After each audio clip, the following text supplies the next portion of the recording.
que le Labrador et le Nord du Québec sont aux prises avec de violents feux de forêt sur la côte est de la baie James.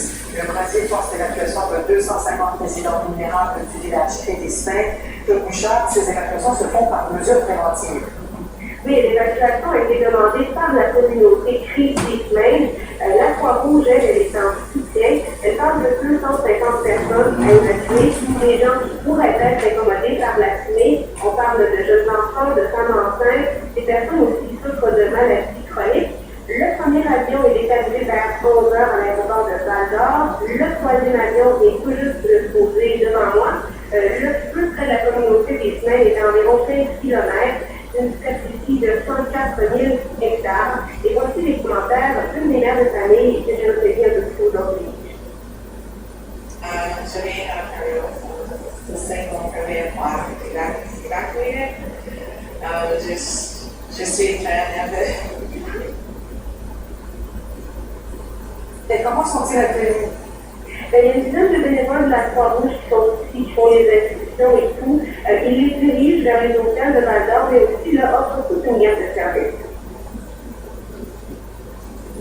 On s'assure que la personne va avoir un hébergement et que la personne va aussi avoir ses coupons de nourriture pour les personnes qui en ont besoin, les enfants, du lait maternisé ou des médicaments et qu'elles reçoivent des soins appropriés.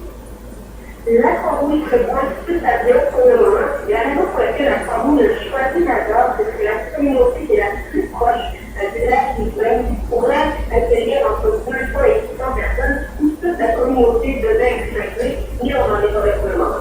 Très bien, merci Claude. Je vous en prie. Au revoir.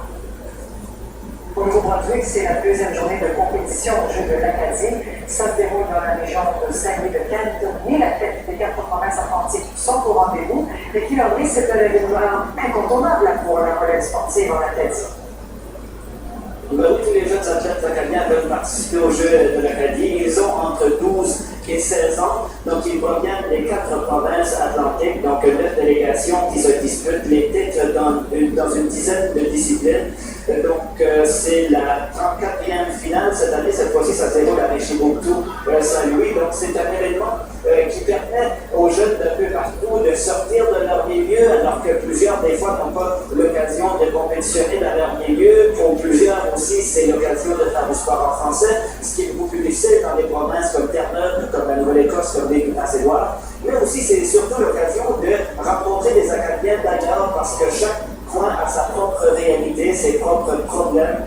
Voici une jeune de Madawaska-Victoria dans le nord-ouest du Nouveau-Brunswick. Ça fait 3 ans que je viens, j'aime vraiment ça. C'est ma dernière année cette année. Et c'est vraiment une expérience que tout le monde pourrait vivre. Un peu comme ça. Je joue encore en famille, puis je sais pas, je vais les autres aller, puis on a vraiment dit de réussir sur le. Vous avez joué hier? Oui. Comment c'est? On a passé une game, on a gagné, mais on a eu de l'expérience un jour pareil. Vous avez expliqué? Oui. Oui, puis tous les équipes ont eu.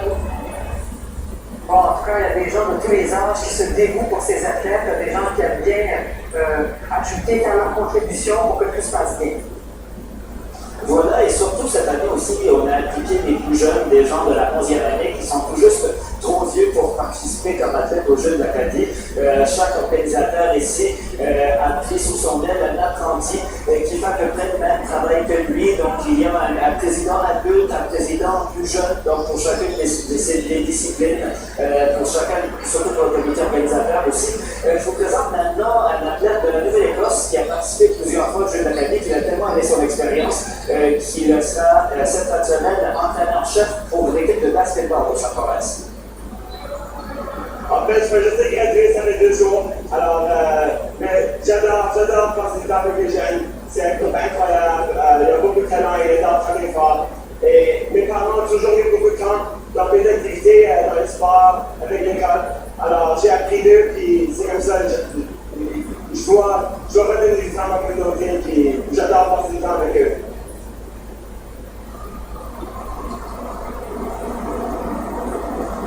Alors voilà, les sports d'équipe ont commencé à jouer déjà hier, donc ça se poursuivra jusqu'à demain matin. Et pour l'athlétisme, ça commence demain, ça se poursuivra tout le week-end. jusqu'à la clôture dimanche. Très bien, et on va espérer qu'il va faire beau. Merci, au revoir. Au revoir. Maintenant, une histoire qui fait beaucoup réagir sur les réseaux sociaux aujourd'hui. Lily, c'est une employée d'une épicerie à Saint-Lambert, ça c'est en Montérégie, près de Montréal, qui s'est vue interdire de parler en anglais pendant ses courses. Oui, exactement. C'est la jeune fille dont il s'agit, c'est Mégane Moran. Elle a 17 ans et elle s'est fait un emploi d'été au IGA de Saint-Lambert. Et elle est bilingue, mais elle nous expliquait qu'elle parlait en anglais avec un de ses collègues au travail et elle s'est fait dire que c'était interdit par la politique du magasin, que les employés devaient absolument parler en français. Donc, elle a enregistré une conversation qu'elle a eue avec une superviseure dans laquelle on entend cette superviseure lui dire que si les employés se mettent à parler dans d'autres langues que le français au travail, ça va créer des ghettos. Donc, c'est interdit, y compris pendant les pauses, y compris dans la salle des employés. Donc, c'est une histoire qui a fait beaucoup réagir les médias anglophones. Il y a Steve TV qui en a parlé, qui a fait un reportage, mais on retrouve ça aussi dans la Gazette. Et ça fait beaucoup réagir la communauté anglophone aussi sur les réseaux sociaux. Il y a des pages Facebook qui ont été créées pour appeler à boycotter le IGA en question. Donc, c'est une de ces pages. Elle compte quand même 4000 membres, mais il y a aussi d'autres pages Facebook qui ont été créées avec le même objectif. Et il y a aussi un appel à la manifestation qui a été lancé pour ce soir devant le IGA. Et qu'est-ce que dit le IGA devant ce peuple? Le IGA a suspendu un superviseur en lien avec cette affaire, c'est ce qu'on sait pour l'instant. Par ailleurs, ils ont publié aussi un communiqué dans lequel on dit qu'il n'y a pas de politique qui interdit aux employés de parler dans une autre langue que le français. Et c'est aussi ce que dit l'Office québécois de la langue française. On dit qu'il n'y a aucune loi qui interdit cela. C'est aussi ce que disait le ministre responsable de Montréal, Jean-François Lisée, plutôt. Il ne pense pas que rien ne devrait restreindre l'usage de l'anglais pendant les pauses pour les employés. Mais on doit comprendre que les choses ont peut-être été un peu montées en détail. Est-ce que c'est ce qu'on peut comprendre? C'est possible, donc il y a des contradictions. Le IGA dit que ce qu'on entend dans l'enregistrement, eux, non, d'autres, pas ça en quelque sorte. Très bien. Merci, Lily Boisvert. Au revoir. Et puis, on va se rendre à High River en Alberta. Les autorités s'apprêtent à donner un point de presse. High River est l'une des communautés les plus touchées par les inondations des dernières semaines dans le sud de l'Alberta. Les 13 000 citoyens sont évacués depuis 8 jours maintenant. Le maire va faire le point sur la situation. On va l'écouter. In receptions centers now, but we all have. Nous avons également entre 12 à 14 000 personnes dans High River qui sont distribuées un peu partout dans la province. Moi, j'ai eu des signalements. Il y avait des gens qui arrivaient de très loin du nord et qui ont été déplacés de High River. Il est donc très important pour nous, et j'aimerais beaucoup que vous en fassiez des reportages précis pour que les gens comprennent quel est l'état des lieux. Alors que j'aimerais rappeler aux gens les circonstances. Nous sommes au jour 8 ou 9 maintenant. On dirait que c'est le jour 89 parce qu'il y a tant de choses qui se sont déroulées. Mais ça a commencé avec énormément d'eau. Nous le savons tous. Un système qu'on n'a pas vu, ça ressemble au système de 2005, mais qui a fait chuter beaucoup plus d'eau. Je puis vous dire que maintenant, nous avons beaucoup d'analyses de données à faire, puisque les signalements d'origine ont atteint à un moment donné le seuil des inondations de je pense en 300 ans, et là, le système a commencé à trouver des défaillances. Nous avons beaucoup de rattrapage de données à faire. Nous ne savons pas si c'est un événement qui se présente une fois en 500 ans ou en 1000 ans. Mais en tout cas, on y parviendra à ces conclusions. La province et les municipalités ont réagi très rapidement afin de s'assurer que nous puissions maintenir nos concitoyens en sécurité. J'aimerais exprimer toute ma gratitude aux directeurs des centres d'urgence, aux conseillers municipaux, à mes collègues de chaque ministère, et même nos homologues fédéraux qui ont réagi très rapidement afin de libérer des ressources et affecter des fonds, tout cela pour atténuer les dommages et les dégâts. Vous vous rappellerez qu'il y avait tout près de 30 collectivités en Alberta. C'est sans précédent qui ont déclaré l'état d'urgence. il y avait différents niveaux de degré d'urgence. Certaines collectivités étaient prises avec les mesures d'urgence, d'autres étaient dans la reconstruction, d'autres étaient encore dans la préparation et la planification. Il ne fait aucun doute que chaque collectivité a été touchée de façon très différente.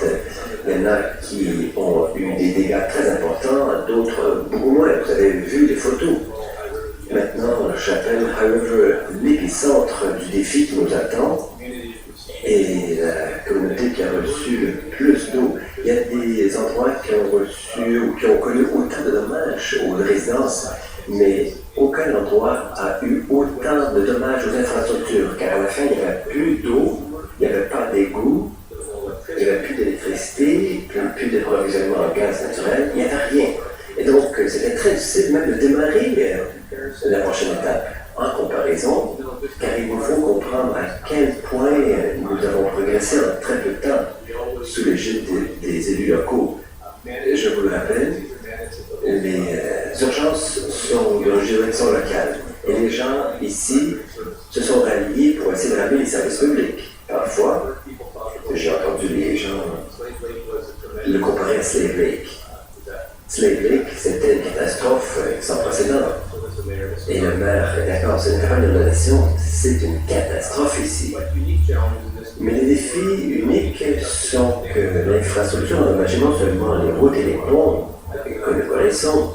Nous avions un camion de service qui a trouvé un autre trou d'effondrement topographique. Et donc, il faut s'assurer de la sécurité des lieux avant de laisser les gens venir. Et il y avait aussi un problème avec les égouts. Et c'est pourquoi nous appelons pas ça une inondation, mais une catastrophe, car avec les inondations, l'eau arrive, détruit les choses et repart. Mais il y a encore 2/3 de nos terrains qui sont inondés. C'est comme un bol qui garde l'eau stagnante. Donc, il faut faire beaucoup de travail avant de permettre le retour des gens. Ce qui est remarquable, c'est qu'on commence à réalimenter certains endroits. Nous commençons aussi un travail pour évaluer avec l'aide des ingénieurs quelles routes sont passables et où il y a des dangers, d'effondrement ou de glissement de terrain. Il est question, bien sûr, d'accélérer le retour des gens dans leur maison. Le ministre Fraser va en parler bientôt. Il est question, même s'il y a des dommages infrastructurels qui dépassent tout ce qu'on a connu jusqu'ici, nous serions en avance sur notre horaire par 50% de nos prévisions. C'est grâce au travail remarquable sous le leadership du maire. Pensez à tous les dommages, à cette dévastation, et à quel point c'est difficile de composer avec la situation. Il y a des gens qui travaillent 20 heures, 24 heures par jour, depuis 8 à 9 jours, pour essayer de relever les défis. Et là, la fatigue commence à s'accumuler. On ne veut pas que ce soit un facteur afin de s'assurer que nous puissions relever les défis qui nous attendent encore. Ce matin, le maire m'a appelé pour me demander si la province était prête à accepter la responsabilité de la gestion des efforts de réhabilitation, car nous sommes à un point tournant, un moment où les gens pourront revenir de façon progressive. Si nous voulons assumer la responsabilité de l'innocuité de ce retour et pour essayer aussi d'alléger la fatigue de notre personnel, j'ai dit oui. Donc nous avons un document que nous avons signé, je crois qu'il a fait le tour, et donc nous allons assumer la responsabilité. Le ministre Fraser sera maintenant responsable des efforts de reconstruction. Je ne sais pas combien de temps cela durera, ce sera très long, mais jusqu'à ce que nous ayons assez progressé pour que le niveau de tension, de stress et de fatigue puisse descendre et que les gens se sentent en sécurité. Pour que nous puissions reprendre le cours de la vie normale à High River plus tôt que tard. Finalement, j'aimerais féliciter le maire, les conseillers municipaux et tous les gens sur le terrain car ils ont fait un travail colossal. Nous allons continuer de travailler main dans la main. Et je vais maintenant céder le micro au ministre Fraser qui va vous esquisser la stratégie pour les jours à venir.